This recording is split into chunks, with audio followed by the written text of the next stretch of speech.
Um, I will start with something that I think is quite fundamental and we should never forget. We are still, and I'm hoping we will remain for quite some time, a market-driven liberal economy.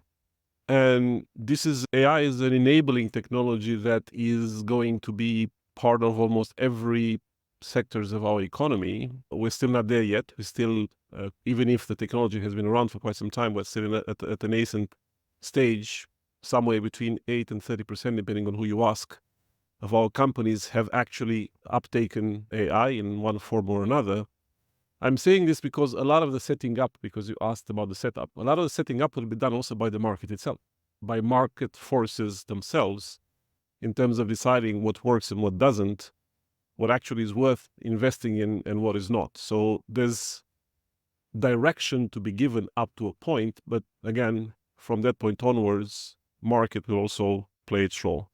I put that at the start because I think it's quite important to always keep that in mind. But now, in terms of the setup that we have at EU level, I think what the Commission has done, what we have done collectively as EU institutions over the last 5-6 years since we have put this ambition in front of us to come up with a framework to harness the potential of this technology, but also to control its downsides. I think we've arrived at one could say, a traditional setup in the EU internal market, with the European Commission and the EU level, let's say, playing its usual role, providing the guiding principles, providing now the legislation since a couple of weeks ago, preparing to provide the standards, providing enablers, big enablers in terms of research and development, in terms of investment, and then the member states, with their room of maneuver, with the space they have to complement what is being done at EU level, both in terms of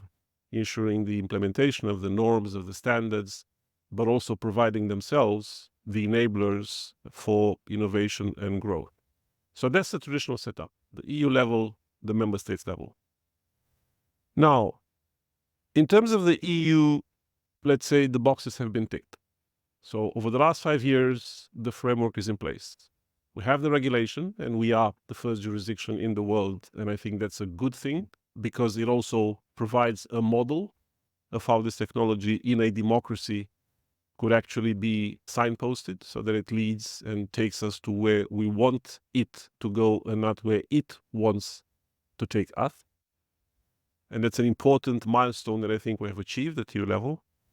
And now the most important part starts from my point of view. Many say that, well, it's been a very complex, and indeed it's been a very complex journey getting the regulation done. But from my point of view, the harder work and the most important work starts right now. Because it's not only how we're going to implement the legislation that was adopted, but it's also how we're going to propose the standards, the technical standards that are going to be so fundamental for how the evolution of AI and also of the ecosystem that we want to create is going to shape up. And last, but certainly not least, I would actually even put them on top, is the enablers.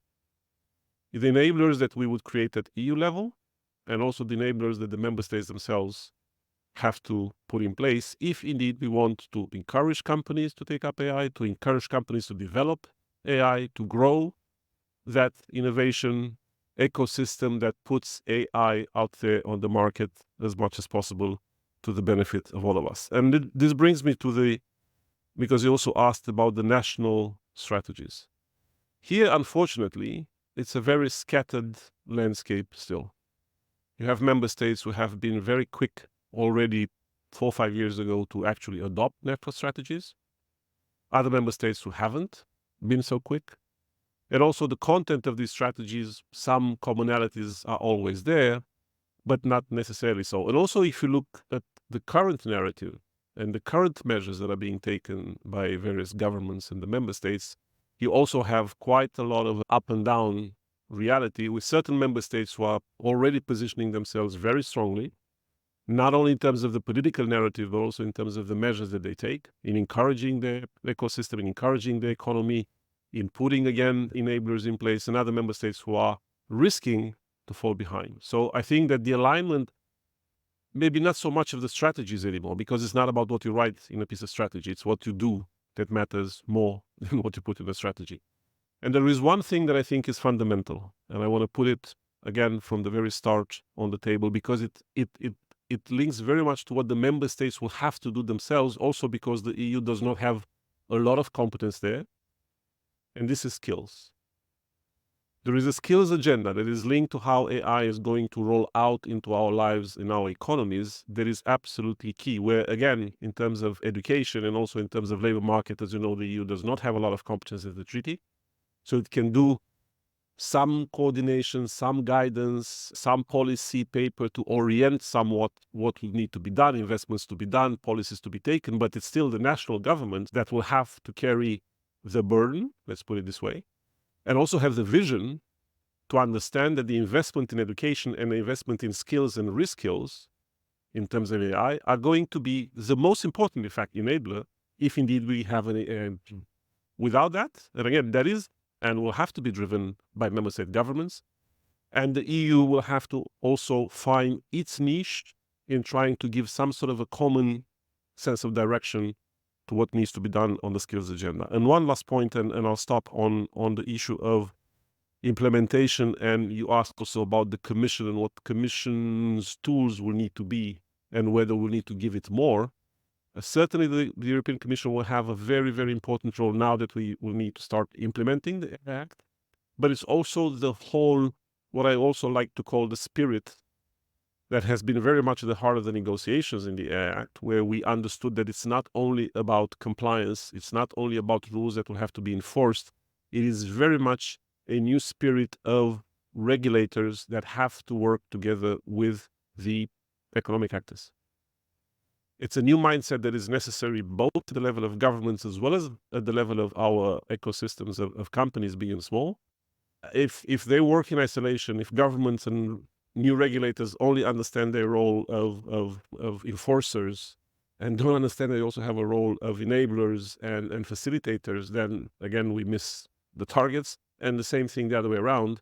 If companies don't understand that they have to start working with the regulators in a constructive way to bring in what they know, and the governments and the regulators don't, to the table. And we have created a governance deliberately in the Act that allows for that cross-feed to happen. It's, you know, what they say, it takes two to tango. The regulators, the business environment will have to learn to talk to each other, to work with each other within this governance to make it happen. And the tools are there. I'm convinced of that. Now the tools have to be properly used for us to have success. Thank you. Thank you.